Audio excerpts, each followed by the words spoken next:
Terus kemudian sekitar, kan saya juga ini ya download aplikasi kehamilan di handphone, di HP. Jadi untuk mengetahui kalau usia kehamilan saya itu sekian minggu atau sekian hari itu perkembangannya seperti apa, anaknya berukuran berapa, terus tepat sekali saat itu berusia berapa, karena di sana aplikasinya meminta kita untuk memasukkan hari pertama mens terakhir. Nah, jadi saya ingat banget itu pada saat masuk persis 8 minggu atau masuk 2 bulan itu secara tiba-tiba itu rasa mual, rasa muntah itu kok hampir apa ya tiba-tiba berangsur, tapi menurut saya lumayan cepat. Itu kok tiba-tiba sudah tidak mual, tiba-tiba sudah tidak muntah, jadi malah justru merasa semakin sehat. Makanan sudah mulai masuk, terus kemudian bau-bauan sudah tidak mulai menyengat, alhamdulillah sudah mulai enak makan. Jadi malah teman-teman orang tua yang dengar kabar dari saya kan mesti kalau setiap kali ketemu itu mesti tanya gimana piye kabare, udah enakan belum, itu mesti saya jawab alhamdulillah kok ini baru masuk 2 bulan alhamdulillah udah berkurang mualnya, udah nggak mual, terus udah mulai mau makan nasi meskipun nggak banyak gitu, karena memang kalau keisi agak banyak dikit nggak enak. Jadi akhirnya terus merasa makin sehat alhamdulillah. Itu mulai masuk ke bulan ke-8 itu ya. Tapi tiba-tiba kemarin di tanggal berapa ya, 3 sebelum 1 April, tanggal 31 Maret itu tiba-tiba bangun tidur itu kok maaf di pakaian dalam itu kok ada seperti basah air, tapi itu bukan lendir, jadi cuma kayak basah itu, tapi saya pegang itu kok agak lengket gitu. Terus akhirnya karena merasa udah saat itu aja bangun tidur itu berhenti selesai, terus saya tetap berangkat sekolah tiap kali ke kamar mandi alhamdulillah sudah enggak, jadi udah cuma sekali itu, jadi saya pikir tetap aman, jadi belum langsung periksa hari itu karena saya pikir aman dan udah cuma sedikit aja selesai hari itu atau pagi itu, nah, sampai siang sore malam sudah enggak. Tapi tiba-tiba di esok paginya itu tepatnya di tanggal 1 April itu saya bangun tidur itu kok ngerasain agak basah ya. Terus saya langsung ke kamar mandi, ternyata bukan lagi air seperti kemarin yang bening itu, tapi di tanggal 1 April pagi itu saya mengalami flek. Jadi seperti darahnya darah tipis itulah, darah tipis itu di bagian dalam itu jadi flek saya pikir. Terus saya langsung konsultasi ke Bu Bidan, ke Bu April, karena beliau juga membuka kemarin saat pas periksa itu beliau bilang gini, kalau misalnya nanti ada apa-apa bisa kok Bu, silahkan kalau mau konsultasi lewat WA aja kalau misalnya belum waktunya sampai periksa. Oke, karena juga belum sampai waktunya periksa, saya tanya ke Bu April, Bu kok pagi ini saya keluar flek ya gitu. Terus beliau tanya, mohon maaf Bu, apakah tadi malam habis berhubungan suami istri? Saya jawab enggak, sudah sekian hari sudah enggak. Oh mungkin itu ibu kecapean, akhirnya cuma disuruh istirahat. Ya udah langsung pagi itu izin ke kepala sekolah, izin ke teman-teman, intinya untuk tidak berangkat sekolah.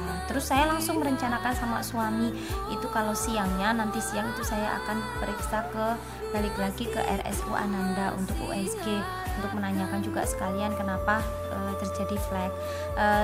Tambah siang saat masuk jam-jam siang itu masih belum bertambah, cuma flek-flek seperti pagi. Terus akhirnya jam 1-an itu sampai ke Ananda karena jadwal yang pertama itu jadwal siang. Terus kurang lebih jam 1:30 itu di tanggal 1 April itu masuk ke ruang periksa, ketemu sama dokter Yanti. Itu saya bilang tadi pagi itu flek sampai sekarang. Terus akhirnya disuruh USG lagi kan. Terus akhirnya di USG pertama itu dokter Yanti kok diem, belum bilang apa-apa, tapi saya lihat di mesin USG-nya itu sudah kelihatan ada janinnya. Dalam hati alhamdulillah, karena kemarin periksa USG yang pertama itu belum ada janinnya, cuma baru kantong janin. Akhirnya saya lihat udah ada kantong janinnya, alhamdulillah, bersyukur. Saya bilang alhamdulillah gitu dalam hati. Cuma kok Bu dokter Yantinya masih diem aja. Terus lama-lama beliau bilang, Mbak ini kok diem aja ya, janinnya kok diem aja. Harusnya meskipun jenengan belum terasa, tapi kalau di USG seperti ini itu harusnya sudah ada gerakan janin, meskipun masih gerakan pelan, entah apanya badannya atau ada kedutan atau gerakan apa, itu harusnya sudah ada meskipun jenengan belum terasa. Tapi kok ini diam aja ya, dilihat dari sisi sini. Akhirnya Terus beliau mengatakan ini juga usianya kalau dilihat dari ukuran dan di mesin USG ini usianya baru 8 minggu, padahal harusnya sesuai perhitungan hari ini maksudnya hari itu tanggal 1 April itu sudah 10 minggu. Jadi terus Bu Yanti bilang begini, ini janinnya tidak berkembang Bu. Terus saya tanya, kenapa ya Dok kok tidak berkembang, kok berhenti berkembang di 8 minggu gitu. Berarti dari awal sampai 8 minggu itu kan janinnya berkembang, yang tadinya di kantong itu belum ada janin, terus ada janin, akhirnya bisa berkembang sampai 8 minggu. Terus Bu Yanti jawabnya gini, mungkin ini dulu saat bertemu benih sperma dan ovumnya itu bukan yang baik, bukan yang paling baik, mungkin masih sama-sama capek. Tapi ini saya kasih obat ya Bu, saya kasih obat, nanti kita observasi seminggu lagi jenengan kesini, kita lihat apakah itu janinnya berkembang atau tidak, bertambah besar atau tidak. Kalau misalnya tidak ya terpaksa kita ambil karena memang janinnya tidak berkembang. Terus akhirnya ya udah, mungkin masih ada harapan. Tapi sebelum saya akhirnya keluar dari ruangan Bu Yanti, itu saya tanya gini, Dok lah ini flagnya itu kenapa ya? Bu Yanti langsung menjawab seperti ini, yaitu sebagai tanda awal keguguran. Langsung saat itu rasanya itu sedih banget, yang sekian lama ditunggu, sekian lama kok seperti ini gitu. Tapi ya sudahlah, saat itu sudah memang benar-benar hancur sih. Langsung di ruangan Bu Yanti saya langsung nangis, yang kebetulan itu suami saat itu lagi jemput anak.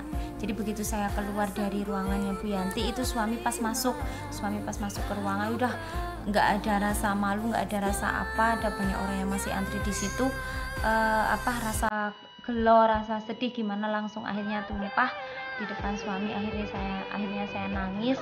Ya udahlah, terus akhirnya ditenangkan, terus masih dikasih, terus masih tetap melanjutin itu nunggu obat, pembayaran dan lain-lain. Akhirnya sampai ke rumah juga saat itu kebetulan tuh masih mau ini ya, giliran yasinan malam Jumat, karena saat itu hari Kamis, jadi persiapan ada ibu ada adik di sana. Terus akhirnya sama kayak kalau anak kecil ketemu sama ibunya ya, yang tadinya udah diem akhirnya nangis lagi, terus bilang kalau hasil USG-nya seperti ini, dokter tadi mengatakan seperti ini.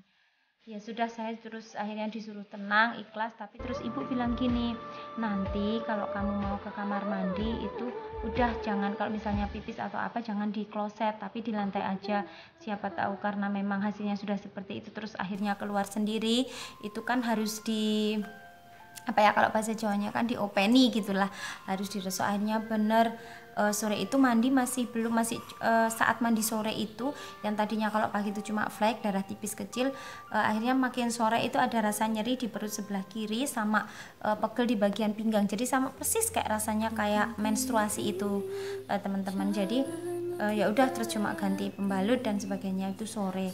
Terus akhirnya tambah kesini maghrib itu pas banget sama adzan maghrib, kok kerasa kayak di bagian bawah sini itu kerasa kayak mau ada sesuatu yang keluar, tapi bukan kebelet pipis ya, bukan kebelet kencing gitu. Saya udah ngajak suami, Mas yuk temenin yang kamar mandi, saya kok kayak ngerasa ada sesuatu yang mau keluar. Nah ternyata benar, saya masuk ke kamar mandi itu, saya begitu langsung jongkok itu langsung tanpa ada tanda apa-apa, langsung kayak kerasa net gitu ya, kayak ada itu lah. Ternyata saya lihat itu mungkin itu yang namanya jaringan calon janin ya, itu sudah keluar sendiri. Jadi rasanya itu udah hancur habis gimana akhirnya, ya Allah, berarti benar-benar ini memang sudah tidak bisa dipertahankan. Jadi terus akhirnya suami itu yang ngambil itu, ditaruh di tempat di wadah yang kering gitulah. Intinya saya lihat itu kayak kalau teman-teman mungkin tahu kayak gajih mungkin ya, gajih tapi bukan yang warnanya putih banget, bukan, tapi kayak daging muda itu loh, daging muda itu. Jadi kayak gajih ayam tapi yang muda, jadi kuning bukan putih, bukan yang putih itu, jadi kayak daging muda, terus ada darahnya sedikit di bagian pinggir. Ya udah, terus akhirnya sedih banget rasanya keluar dari kamar mandi, udah itu belum mulai pendarahan. Tapi terus begitu jalan dari kamar mandi sampai ke kamar itu rasanya tuh kontraksi persis sama kayak mau lahiran, itu pegel sakit di bagian perut bagian bawah sama belakang itu pegel banget. Begitu sampai di kamar teman-teman langsung itu jadi pendarahan, langsung sur darah banyak banget seperti itu. Jadi kalau misalnya udah sekian, udah darah keluar banyak, akhirnya cuma selang sampai adzan maghrib aja belum selesai seperti itu, terus pendarahan terus gitu lah. Terus akhirnya suami saat itu yang meskipun dia masih puasa ya, sebenarnya cuma minum 1 teguk kopi, akhirnya cuma saya dikasih ini pakai selembar jarit itu, selendang jarit pokoknya buat nutupi, karena kan udah bajunya udah banyak darah di situ, nggak sempet ganti. Terus akhirnya langsung naik ke mobil, nggak bawa apa-apa. Pertama langsung, tapi masih mikir dulu, masih tetap ke klinik Safa Marwah karena di sini juga saya periksa. Tapi terus akhirnya setelah sempat konsultasi sebentar di bagian depan, bagian resepsionis, bagian pendaftaran, mbaknya suami bilang kalau intinya ini sudah tadi udah keluar dan sudah pendarahan. Terus mbaknya bilang kalau biasanya kalau seperti itu langsung kureta. Oke, akhirnya sudah tanpa pikir panjang, tapi terus balik dulu ke rumah karena harus ngambil surat-surat, dompet dan sebagainya. Terus akhirnya langsung maghrib itu ke rumah sakit ke Ananda lagi. Akhirnya sampai sana bener udah pendarahan terus, jadi sampai di IGD itu habis maghrib itu sampai di IGD sampai jam 10 malam itu rasanya seperti kontraksi, persis sama seperti kalau orang melahirkan, tapi habis sakit kontraksi itu yang keluar itu darah. Terus akhirnya sekitar jam 10 itu sudah diberi penanganan, sudah dikasih infus dan sebagainya. Intinya tetap harus dilakukan kuret ya. Jadi sudah dilakukan administrasi, suami udah tanda tangan macam-macam. Akhirnya terus dibawa ke kamar perawatan, dibawa ke kamar gitu ya. Dibawa ke kamar, terus akhirnya perawat bilang kalau intinya mulai jam 11 malam ini ibu untuk puasa. Akhirnya mulai jam 11 puasa, terus dilakukan kuret itu jam 6 pagi. Ya Allah, rasanya udah seperti kayak mimpi, tapi ya sudahlah, itu sudah kehendak Allah. Semuanya saya pasrahkan kepada Allah, berusaha ikhlas intinya karena memang sudah tidak bisa dipertahankan, bahkan sampai keluar sendiri dan pendarahan. Akhirnya ya sudah dengan ikhlas, berusaha untuk ikhlas meskipun berat. Akhirnya jam 6 itu dilakukan kuret, selesai jam mungkin hanya setengah jam ya, karena itu biusnya itu bius total, biusnya benar-benar bius total. Terus akhirnya selesai kurang lebih jam berapa itu yang benar-benar sadar penuh itu. Tapi intinya masuk ke kamar perawatan lagi itu kurang lebih jam setengah 10-an lah, itu baru sadar penuh, terus baru dibawa ke kamar. Akhirnya terus karena sudah sehat, sudah gini ya, setelah dinyatakan intinya kuret selesai dengan kesadaran sudah penuh, terus dari mbak perawatnya bilang kalau nanti sekitar zuhur itu sudah boleh pulang. Akhirnya udah menyelesaikan administrasi. Di situ juga di situ juga ditemenin sama ibu ya. Ibu udah sepanjang ibu saya itu sepanjang mulai dari nganter kebetulan ibu langsung bisa balik itu pas sorenya, pas maghribnya itu, terus ikut itu di sepanjang jalan sampai di sana itu adanya cuma ya Allah berdoa. Saya di telinga saya terus itu sampai ibu zikir terus, berdoa terus. Intinya khawatir, jadi rasanya sebenarnya sedih banget, masih udah segede dan setua ini masih selalu bikin khawatir orang tua. Ibu terima kasih banyak, bapak, saudara-saudara semuanya terima kasih yang kemarin sudah sudah nemenin. Kemarin yang di rumah juga kebetulan ada acara Ompri, Bule Oki, saudara-saudara semua, Simbo, Lina, saudara-saudara semua, pokoknya terima kasih banyak. Meskipun ada sesuatu yang Allah ambil kembali, hadiah yang Allah ambil kembali, tapi saya di sini juga merasakan betapa banyak kasih sayang dari keluarga, dari teman-teman, tetangga semuanya. Intinya setelah siang itu akhirnya bisa pulang terus untuk pemulihan ya, seperti mungkin juga akhirnya tahu dari tanya-tanya juga. Intinya kalau meskipun belum ada nyawanya itu, intinya di pagi harinya itu suami sempat pulang ke rumah, sempat pulang ke Pageron untuk memakamkan jaringannya atau bakal janinnya itu dimakam. Jadi intinya setelah itu terus juga bikin sekedar selamatan, itu semuanya dipikir sama saudara-saudara, adik-adik ibu, adik, terus sama Simbok juga saudara. Terima kasih banyak. Intinya teman-teman juga, bapak ibu, saudara, terus kemudian anak, suami, semuanya, tetangga, teman-teman. Akhirnya akhirnya tahu dengan kejadian ini, terus kemudian banyak support, doa, dukungannya. Terima kasih banyak ya, sungguh terima kasih banyak. Intinya meskipun kita ada sesuatu yang diambil oleh Allah dari kita, tapi Allah juga menunjukkan bahwa alhamdulillah, terima kasih ya Allah, dikelilingi oleh banyak orang-orang baik, saudara, tetangga, teman-teman. Terima kasih banyak untuk perhatiannya.